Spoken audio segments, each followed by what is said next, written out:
Hello, ನೀವು ನನ್ನ ಕಾಲೇಜಿಗೆ ಬಂದಿದ್ರಾ? ಆ್ಯಕ್ಚುಲಿ ಕಾಲೇಜ್ಗೆಲ್ಲ ನಾವು ನಿನ್ನ ಹಳೆ ಸ್ಕೂಲಿಗೆ ಬಂದಿದ್ದು. ನನ್ನ ಸ್ಕೂಲಿಗೆ ಯಾಕೆ? ನನ್ನ ಅಡ್ಮಿಷನ್ ಮಾಡಿಸೋದಕ್ಕೆ. ಎಷ್ಟು ಚೆನ್ನಾಗಿರುತ್ತೆ ಅಲ್ವಾ? ಅಕ್ಕ ಯಾವ ಈ ಸ್ಕೂಲಲ್ಲಿ ಓದಿದ್ಲೋ ಅದೇ ಈ ಸ್ಕೂಲಲ್ಲಿ ತಂಗಿ ಕೂಡ ಓದ್ತಾಳೆ ಅಂದ್ರೆ ನೋಡಿ. ನನ್ನ ಸ್ಕೂಲು ಮತ್ತೆ ನಿಮ್ಮ ಕಾಲೇಜ್ ಒಂದೇ ಕಡೆ. ನಾನು ಬ್ರೇಕ್ ಇದ್ದಾಗ ನಿಮ್ಮ ಹತ್ರನೇ ಬರ್ತೀನಿ. ಇಲ್ಲಿವೆಲ್ಲ ಟೀಚರ್ಸ್ಗೂ ಗೊತ್ತಿದ್ದೀರಾ ಅಲ್ವಾ? ನಾನು ಎಲ್ರಿಗೂ ಹೇಳ್ತೀನಿ ನನ್ನ ದೊಡ್ಡ ಅಕ್ಕ ಇಲ್ಲೇ ಓದ್ತಿದ್ದಾರೆ ಅಂತ. ನೋ,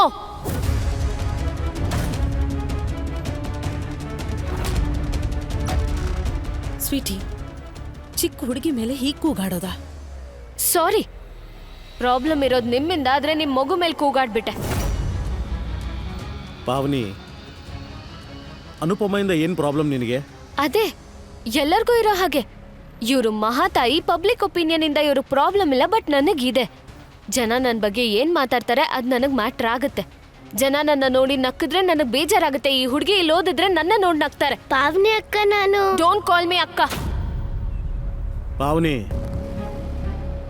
ನೀನು ಅನು ಮೇಲೆ ಹೀಗೆಲ್ಲ ಕೂಗಾಡೋ ಹಾಗಿಲ್ಲ. ನನ್ನ ಮಗಳ ಜೊತೆ ಯಾರಾದ್ರೂ ಜೋರಾಗಿ ಮಾತಾಡಿದ್ರೆ ನನಗೆ ಇಷ್ಟ ಆಗಲ್ಲ. ಎಕ್ಸಾಕ್ಟ್ಲಿ ಮೈ ಫೀಲಿಂಗ್ಸ್. ಪಾವನಿ, ನನಗೆ ಅರ್ಥ ಆಗುತ್ತೆ. ಪುಟ್ಟ ಅನುನ ಒಂದೇ ಸಲಕ್ಕೆ ಆಕ್ಸೆಪ್ಟ್ ಮಾಡ್ಕೊಳ್ಳೋದು ಕಷ್ಟ ಆಗುತ್ತೆ ಅಂತ ನನಗೆ ಗೊತ್ತು. ಆದರೆ ನೀನು ದೊಡ್ಡವಳು, ಅದನ್ನು ಅರ್ಥ ಮಾಡ್ಕೊ. ನೀನು ಪುಟ್ಟ ಅನು ಹತ್ರ ಹೀಗೆಲ್ಲ ಮಾತಾಡಬಾರ್ದಾಗಿತ್ತು. You should be sorry. Say sorry. Sorry buddy. ಇವ್ರಿಗೆ ಅರ್ಥ ಆಗ್ತಿರೋದು ನಿಮಗೆ ಯಾಕೆ ಅರ್ಥ ಆಗ್ತಿಲ್ಲ ಮಮ್ಮಿ? ನಿಮಗ್ ಯಾಕೆ ಅರ್ಥ ಆಗ್ತಿಲ್ಲ? ರಾತ್ರಿ ಒಬ್ಬ ಹೊಸ ತಂಗಿನ ನನಗೆ ಅಕ್ಸೆಪ್ಟ್ ಮಾಡೋಕ್ ಆಗಲ್ಲ. ಅಕ್ಸೆಪ್ಟ್ ಮಾಡು ಅಂತ ಯಾರು ಹೇಳ್ತಿದಾರೆ ನಿನ್ಗೆ? ನಿನ್ ಮೇಲೆ ಯಾರು ಬಲವಂತ ಮಾಡ್ತಿಲ್ಲ. ನನ್ನ ಸ್ಕೂಲಲ್ಲೇ ಅಡ್ಮಿಷನ್ ಮಾಡಿಸೋದು, ನನ್ನ ಫ್ರೆಂಡ್ಸ್ ಅಂಡ್ ಟೀಚರ್ಸ್ ಮುಂದೆ ಹೀಗೆಲ್ಲ ಮಾಡೋದು ಬಲವಂತ ಅಲ್ವಾ ಮಮ್ಮಿ? ನನ್ನ ಕಾಲೇಜ್ ಇಲ್ಲೇ ಇದೆ, ಇದೇ ಸೇಮ್ ಕ್ಯಾಂಪಸ್ ಅಲ್ಲಿ. ಇವಳು ದಿನ ನನ್ನ ನೋಡ್ತಾಳೆ, ನೀವು ಬಿಡಕ್ಕೆ ಕರ್ಕೊಂಡು ಹೋಗಕ್ಕೆ ಬರ್ತೀರಾ ಅಲ್ವಾ? ನನ್ನ ಫ್ರೆಂಡ್ಸ್ ಕೇಳ್ತಾರೆ ಯಾರು ಅಂತ. ಕೇಳಿದಾಗ ನೀವ್ ಮಧ್ಯ ಬರ್ತೀರಾ ಅಲ್ವಾ? ಆಗ ಎಲ್ಲರಿಗೂ ಎಲ್ಲ ಗೊತ್ತಾಗುತ್ತೆ. ಗೊತ್ತಾದ್ರೆ ಏನಂತೆ? ಏನ್ ತಪ್ಪು ಮಾಡಿದೀವಿ ಅಂತ ಹೆದರ್ಬೇಕು? ನೀನು ನಿನ್ ಗೆಳತಿಯರ್ನ ಪರಿಚಯ ಮಾಡ್ಸಲ್ಲ ಅಂದ್ರೆ ಬೇಡ ಬಿಡು. ಇವಳನ್ನ ಜೊತೆ ಹಾಕೊಂಡು ಓಡಾಡು ಅಂತಿಲ್ಲ ನಾನು. ನಿನಗೆ ಇವಳ ಬಗ್ಗೆ ಯಾರ ಹತ್ರನೂ ಹೇಳಕ್ ಇಷ್ಟ ಇಲ್ಲ ಅಂದ್ರೆ ಹೇಳ್ಬೇಡ. ಆದ್ರೆ ನಾನು ಒಬ್ಳು ಮಗಳಿಗೋಸ್ಕರ ಇನ್ನೊಬ್ಬ ಮಗಳನ್ನ ಬಚ್ಚಿಡೋ ಕೆಲಸ ಮಾಡಲ್ಲ. ಹಾ, ಮುಚ್ಚಿಡ್ಬೇಡಿ ಮಮ್ಮಿ, ಬಟ್ ಎಲ್ಲರಿಗೂ ಗೊತ್ತಾಗೋ ಹಾಗೆ ಮಾಡ್ಬೇಡಿ. ನೀವ್ ಪ್ಲೀಸ್ ಇವಳ ಅಡ್ಮಿಷನ್ ಬೇರೆ ಕಡೆ ಮಾಡಿಸಿ. ಏನ್ ಮಾತು ಅಂತ ಆಡ್ತಿದ್ಯಾ ನೀನು? ನೀನ್ ದೊಡ್ಡೋಳು. ಮಮ್ಮಿ, ನಾನು ಅಷ್ಟು ದೊಡ್ಡವಳು ಅಲ್ಲ. ವಾ ವಾ ವಾ ವಾ. ಅದಕ್ನ ಭೇಟಿ ಮಾಡ್ಬೇಕಾದ್ರೆ ದೊಡ್ಡೋಳು, ತಂಗಿನ ಭೇಟಿ ಮಾಡ್ಬೇಕಾದ್ರೆ ಚಿಕ್ಕೋಳು ಆಗ್ಬಿಡ್ತೀಯ ಅಲ್ವಾ? ನೀನ್ ಚೆನ್ನಾಗಿ ನಿರ್ಧಾರ ಮಾಡ್ಕೋ ಸ್ವೀಟಿ. ನೀನೆಷ್ಟು ದೊಡ್ಡೋಳು, ಎಷ್ಟು ಚಿಕ್ಕೋಳು ಅನ್ನೋದನ್ನ.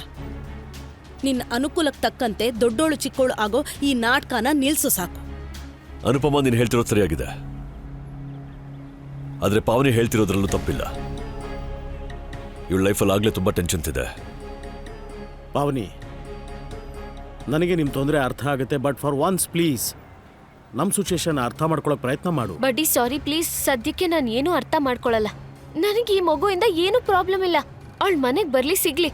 ಆದ್ರೆ ನನ್ನ ಸೋಷಿಯಲ್ ಲೈಫಿಂದ, ನನ್ನ ಸ್ಕೂಲಿಂದ, ನನ್ನ ಫ್ರೆಂಡ್ಸ್ ಇಂದ, ಟೀಚರ್ಸ್ ಇಂದ ದೂರ ಇರ್ಲಿ. ಪಾವನಿ, ನಾವು ಹೇಳ್ತಿರೋದು ಏನಂತ ಹೇಳಿದ್ರೆ, ಬಡ್ಡಿ ಪ್ಲೀಸ್. ಈ ಹುಡುಗಿ ಈ ಸ್ಕೂಲಲ್ಲಿ ಓದೋದಿಲ್ಲ, ದ್ಯಾಟ್ ಇಸ್ ಫೈನಲ್.